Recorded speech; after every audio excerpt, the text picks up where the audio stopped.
Қара бура. Әңгіме. Авторы Асқар Алтай. 2 бөлім. Бағана қара бура шөккеннен кейін-ақ әркім әртүрлі ой айтқан, әркім әртүрлі сөзге келіп ортақ шешімге тоқтай алмаған. Ешкім де тиянақты пікір білдірмеді. Осы кезде кімде қант бар деген нәзік дауыс естілген. Бәрі бұрыла қараған. Қант керек, бұл бура менің бурам. Қант беріңіздерші. Терезе көзінен нәркес жанарымен қара бураны алғаш көрген қыз екен. Қайдағы сенікі? Сен кімсің өзің? Деп қалды біреулер. Мен Ескендір қарттың немересімін. 5 класқа дейін сіздердің ауылда оқыған едім. Бура бота кезінде інген екеуіне мен жем беріп асырап едім дей берген қыз сөзін. Сен ұлбосынсың ғой, деп жүргізушімен сөзге келісіп қалған қызба жігіт бөліп жіберді. Тыныш тұр жүгермек, бұрын танысаң қайда қалдың? Деді ақ кимешекті кемпір зілсіз сөйлеп. Қызым менде бар, бірақ оны қайтесің? Оған мына дию алданбайды ғой, деп қос уыс қант алып берді. Апа, 3-4 жыл өтіп кетсе де тануға тиіс. Басыңыздағы ақ кимешегіңізді беріңізші. Бұл мал ақ түсті сүйеді, деді ұлбосын. Ол мені таниды. Қой қарағым, мерт боласың, деп кемпір келісім бермеді. Ұлбосын, ол аты шулы пәтшағар. Сен ешқайда шықпайсың, жібермейміз, деп еркектер үзілді-кесілді қарсы болды. Сонда да қыз жүргізуші отыратын орынға өтіп, шофер есігінің терезесін ашып, қолымен қантты дауыстай шақыра бастады. Меңсіз қара деген еміс-еміс таныс дауыс пен өзіне таныс шақыру үні бура құлағына келгенде елең ете түскен. Орнынан сілкініп енді тұрған қара бура, меңсіз қара, ала ғой. Меңсіз қара, ала ғой деген нәзік үннің құлағына жағып бара жатқанын сезді. Осы бір тау бұлағының сыңғырлаған нәзік даусын бұрын да көп естіген. Кейіннен мәңгіге жоғалтып алды да ғұмыр бойы сағынып жүрді. Енді міне сол бір үн құлағына шалынып, сылдырлай шығып, өн бойынан өзгеше бір сезімді толқын тудырып барады. Бойындағы буған қояншық жындары қан тамырларына тараған мына бір тәтті удан нәр алып, қойдай жуасып сала берді. Бура еріксіз нәзік үнмен таныс дауыс, таныс сөздерге елігіп, көз алды тұманытып, өзінің қайда тұрғанын ұмытып, 4 аяғын тең баса алмай сенделіп, көз алдына қайдағы бір күндері оралып, өткен жастық шағы қимастықпен билей жөнелді. Жануар да болса белгісіз бір ессіз толқып, ырғағына көнген. Нәпсінің есіріктігіне бой алдырған жануардың аядай ғана қап-қара жанарының аударылған ағы қанға толып тұрса да, қара жердің бетін жапқан ақ қар мен әйнектің ар жағынан жәудіреген ақ шылаушты қыз көңіл құмарын жаулап, өзі ғана белгісіз бір құпия сезіммен сезінген балғын бота кезінде әппақ елес боп миына сіңген сәуле жарқ етіп оралған еді. Қазір сол бір елес сәулесіндей есеңгіреткен қыздың құдіретті мүсіні мен нәзік үні жүйе-жүйесін босатып, әлде бір ғажайып әлемге қарай еліте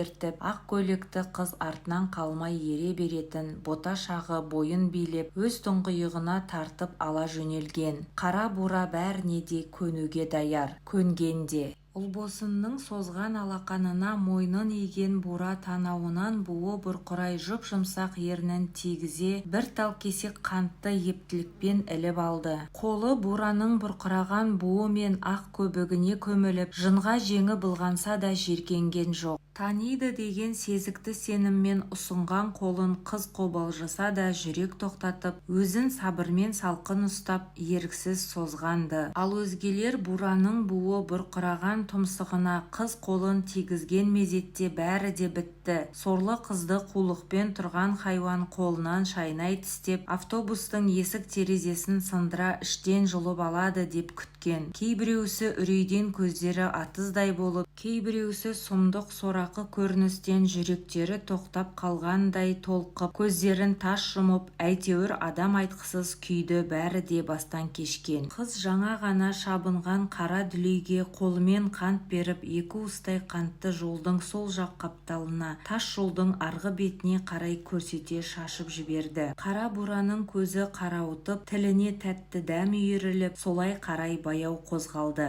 Әлде қандай жағдай болар ма дегендей таңырқаған қалпы үнсіз қалған басқалар. үн шығаруға қорқатындай. Бура таяқ тастам ызасы мен ұлбосын жүргізуші жігітті шақырып орнан босатты. Жүргізуші қыз алдында намысқа тырысып сыр алдырғанын сездіргісі келмеген. Бура жаққа қайта-қайта жанарын тіге, қолдары қалтырай кілтті бұрады. Автобус тез оталды. Тәтті дәм мен бойына удай тараған тәтті бір толқынға елтіген қара бура маңқия қарап, жасаураған жанарын әудие тауының биігіндегі бұлаңдаған белгісіз елес бейнесіне қадап көз нұрын сатқан. Ол қала берді де автобус жылдам қозғалып қатты жүріп кетті. Енді тек жанармай жетсін. Ауыл қашық емес, жол жүзі жып-жылмағай, бесінге ауған күн нұрымен жалтырап жатыр. Тас жол тайғанақ. Іңірде ауылға бура тағы келді. Ұлбосын да Ескендір де ішіп отырған асын тастай сыртқа ұмтылған. Түн терісінен ызғырықтап түкірік жерге түспей тұр екен. Ай жарық, маңай бозамық, ауыл азан-қазан. Бөрінің артындай шулаған ит біткен бураның соңына түсіп алса керек. Қыз бен қарт ит шулаған жаққа қарай жүгірді. Шал қолына қатқан құрықты іле салған. Қораны айнала бере тапырақтап келе жатқан алыпты көріп екеуі де тоқтай қалған. Қыз, меңсіз қара деп, қарт айхахай деп ақыра ұмтылды. Кел бері, қара бура, айхахай кел деймін. Артынан ерген бір қора итке пысқырып та қарамай келе жатқан қара бура қалт тоқтады. Иттер алды артын орап, улап-шулап кетті. Өзінің иесі, атасының ақ тонын жамылған қызды, өз қорасы мен ауланы енді аңғарғандай, тағы да анау құрық көтергендер қысастық жасайды ғой дегендей, екі ұмтылған райынан қайтып жалт берді. Зор үнімен ышқына бақырып, аузын иттерге арандай ашып, басын төмен сала жынын шашып, тайраңдап жөнелді. Тайраңдап бара жатып құмалағын шашты. Қарт пен қыз болса аңырайып қалды да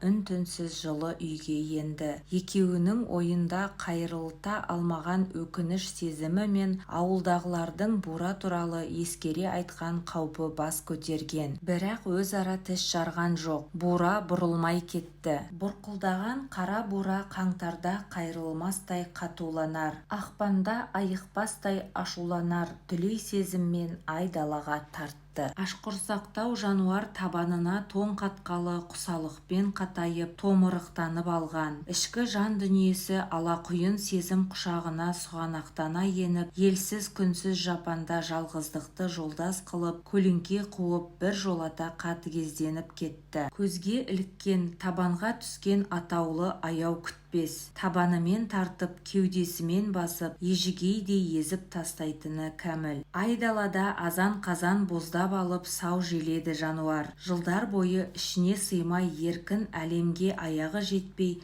матау мен тұсаудан тірсегі қатқаннан құтыла алмай жүрген ол, осы бір аязды күндерде барын ақтарып алғысы келгендей азынайды. Дүниені басына көтере боздаған даусына дәл биылғы ақпанның күн мен ай сәулесінен жалт-жұлт ете жүз арбап, көз ұялтатын ағзу қары мен қар астында тыншығып, аяздай қорынып жатқан тоң жері ғана құлақ түреді. Олар да тілсіз, жауап берер жайы жоқ. Іштегі қыл-қыбырынан құтылған қыран құстай бауырынан жарап, бұлаң қаққан бура ай сәулесінде түгін тұтқан қыраудай қылаңытып, түйе құлағанға қарай тартты. Жылан ирек өзен бойын қуалай, өскен шілік басын шалып, жас шіліктің ашқылтым келген қалың бүрлі басын пышақтай өткір аузымен бір-бір-ақ тартып оттап келеді. Тайрандаған төрт аяғы дамылдағандай, түн ортасы ауып кеткен кез. Ай да түстікке ойысқан, жұлдыздар ғана орнында. Оларға жердегінің шамасы жетпейді. Жұлдыздар жік-жігімен жеке. Кешікпей қара бура жынын шақырған бақсыдай қайта қозғалды. Өзі бұрын аяқ баспаған өңірге бет алған. Бейтаныс өңірге бас тіккен сыңайлы. Жаңа әзірде бойын шала бастаған түнгі қатты суықтан құтылғысы келгендей, атты адамның адымын аштырмас зор екпінге түсіп, ұлы денесі қарсы соққан ызғырықты желді елемей қайта қыздырына заулаған. Қақ маңдайда қақтаған күмістей ай қалқып, әлденеге тартып, тұла бойын қызулы толқын билей бастады. бастады. Тәрізі жастық шағы сол бір толқынмен ақиланған көз алдына толқып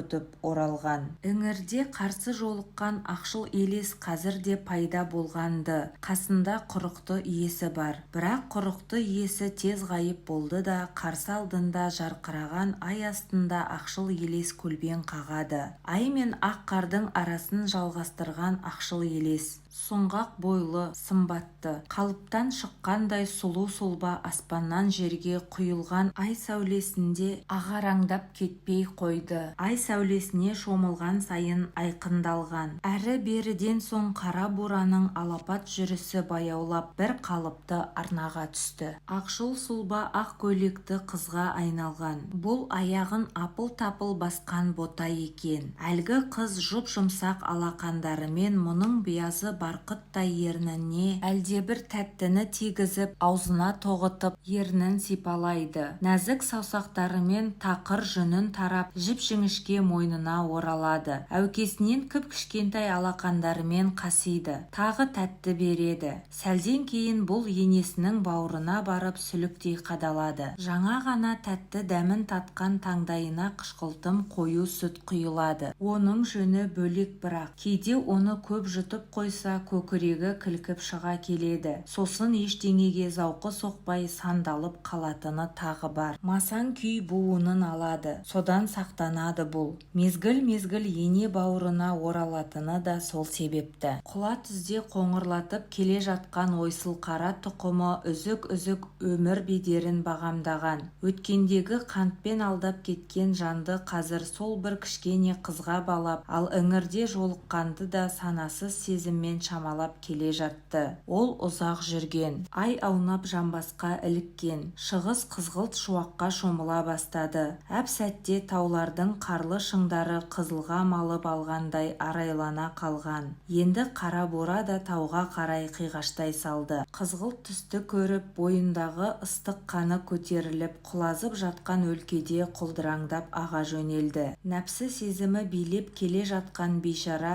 бар даусымен боздап қояды. Биылғыдай зар күйіне келмеген шығар бура. Бұл да болса тағдырдың қысасы да. Қар бетінде шұғыла ойнап, суық сәуле жүгіріп, күн келісті ақ көтерілген уақта бие беліне салмақ салған шал ауылдан ұзап іргеден қиыр-шиыр із кесіп, бетті түстікке бұрды. Күректей табанның анда-санда ашулы сермесінен анадайға ұшып кеткен табақтай қар кесегін көзімен шалған. Бүгінгі түн бура өзіне бейтаныс өңірге бет түзегенін байқады. Түнде де тек жүрмей, аяқты алыстан сермепті. 4-5 түйір құмалағы көш құлаш жерде шашылып жатыр. Жануар жанын салса керек жапанда. Бедеу бие шамалы жүрістен соң тоғынан арыла бастады. Келе-келе жүрісі де ширады. Дене қызып, тақыр қолтық пен тулақ терлік жіпсіген. Маңай мұз, иесі үнсіз. Ердің алдына ілген ауыр қосауыз ғана қасқа тиіп, сарт-сұрт қағады. Киіз қаптаған үзеңгі де сылдырамайды.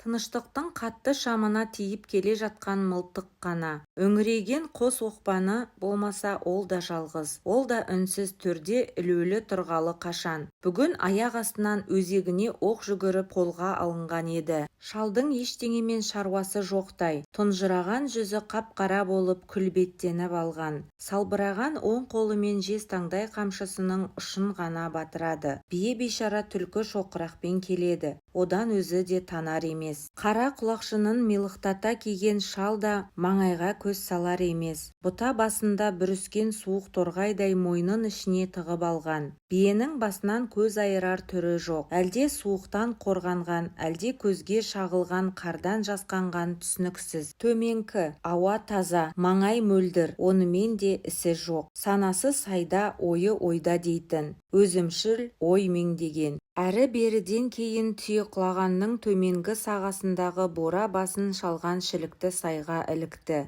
Күн түске тырмысқан. Шіл шиырылғандай шілік ішінде қалың қарды қалай болса да қиналмай шарлаған табақтай із көрер көзге қора шақ. Биіктігі бір құлаш омбы ойран топан. Шілік басы бураның тісімен оталған. Теп-тегіс, сау жер жоқ. Оны көргенде қарттың көзіне іркіліп жас келді. Жүрегі қан жылады. Осылай боларын біліп еді-ау. Өмірінде аяқ баспаймын деп ант су ішкен-ді. Ант су ішу артық екен. Сөзінде тұратын да ма еді. Қайтер еді. Немересі ұлбосын болмағанда. Немере қызы. Олай өзі де отыра алмас еді ғой. Бәрібір бура жанын қоймаған болар еді. Өкіне алмайсың. Ер үш баспаймын деген жерін үш басқан заман. Еркің билемес, еркіңді билер. Ескендірдің еркінен тыс ойлар еріксіз алып кетті. Әйтеуір шілік ішінен ізді шала-пұла қуалай жалтаңға шыққан. Бие басын босатпай қамшымен тартып жіберген. Тағы да түлкі шоқырақ. Ой деген өз-өзінен шайқалған майдай орала берді. Алыстан орағытқан ойлар. Оралсаң орал дегендей құныса түскен қартта. Осы жерде түйе құлағанның төменгі сағасында Еңсебайдың ауылы жазға салым отырған уақ еді. Кәмпескенің кезі. Еңсебайдың өңкей сары өлектерін әртелге өткізіп, мүлкін хаттап шоттап алып, үй үшін итжеккенге айдатып, өзін атып тастамақ өкімет.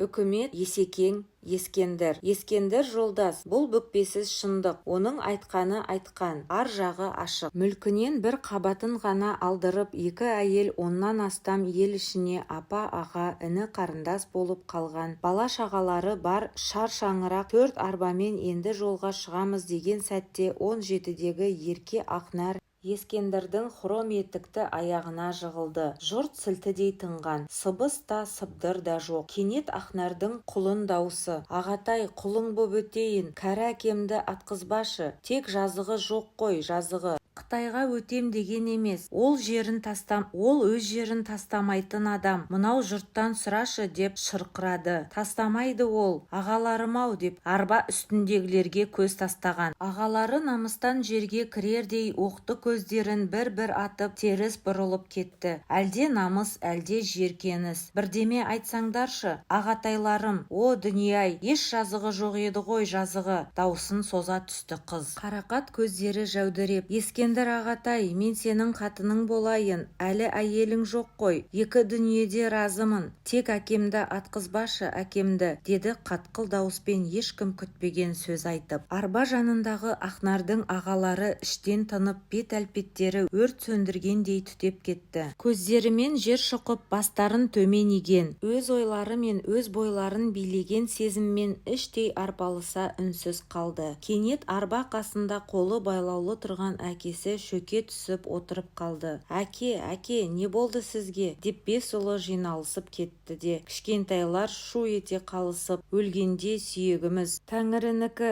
тіріде жанымыз жарымыздікі деп айырылмаған бәйбішесі мен жас тоқалы көріске басты. Сол-ақ екен қалың көпшілік те қозғалақтап ах ұрып үздік-создық күңіреніске жөнелген. Бұдан әрі Ескендір де шыдай алмаған. Шабармандарға тарт дескен. Ақнарды әлде бір қауіппен жеке арбаға отырғызған бұл. Ескендір қолынан келгенін істеді Ақнар үшін. Бай әкесі Сібірге сапар шеккен. Күз келіп қыс түскен. Баяғы 5-ші ауыл түйе құлағанның тап желкесіне Калинин артелі болып ұйымдастырылды. Өңі түгілі түсінде елес бермеген Ақнар мен Ескендір бас құрған. Бірақ Ақнарды әкесін ақтаумен де, ақ отау көтерумен де бақытты ете алған жоқ ол. Алтайы түлкідей ажарлы қыз шөлмектей тез солды. Ескі шүберектей тез оңды. Өзін өзі іштей мүжіген ой жеді. Тірі жанмен тіл қатыспайды. Айтқан әңгімеге құлық. Ескендір екеуінің арасына сызат түскен адамдар секілді. Бір-біріне ерлі-зайыпты да емес,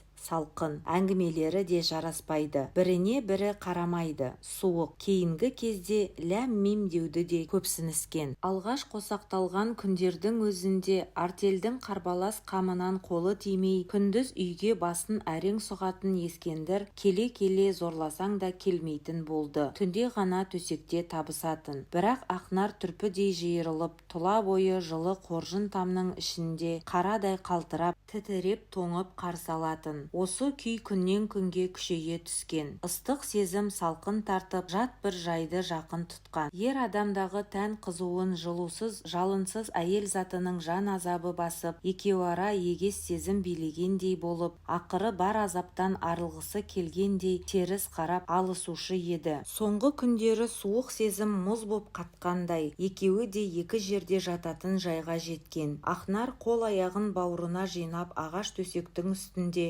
Ескендір құрым киіз төселген қақ төрде жатады, жақ ашыспайды. Екінші бөлімнің соңы. Жалғасы бар. Құрметті тыңдарман, әңгіме ұнаса лайк басып, достарыңызбен бөлісіңіздер.